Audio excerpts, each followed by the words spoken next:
Schools have, so I've been thinking a lot about this lately. Schools were designed intentionally to solve particular problems.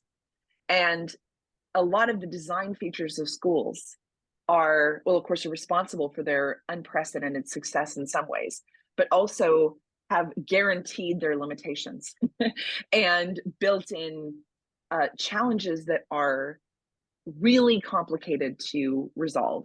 This is why innovation is occurring in ed tech and not in formal schools, right? All of the educational intervention, maybe not all, I shouldn't say all, the vast majority of innovation is occurring in ed tech because it cannot occur in schools for a lot of the reasons that have just been for technical, procedural, administrative, practical reasons.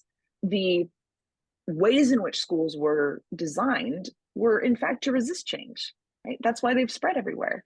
They prioritize stability over change. Cecilia, when you were talking, you're using words like agile and accelerate. It's like no one would use that to describe schools ever, right? The reforms that have been, I was reading John Dewey for a paper I'm writing currently.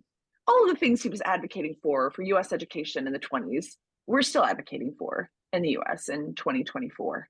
Why have we not made more progress? Because we have this big administrative beast, which there are good things associated with this massive institution, but we are saddled with this.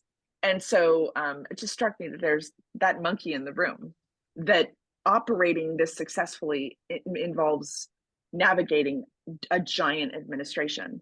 Again, schools are not the only industry with massive institutions affiliated with them, but we are stuck with this, right? So this is not just an abstract, what does the science say?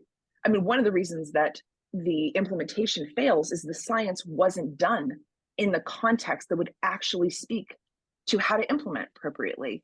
This is exactly what happens when you do science independent of context. You have no idea if the translation works, and clearly it often does not work.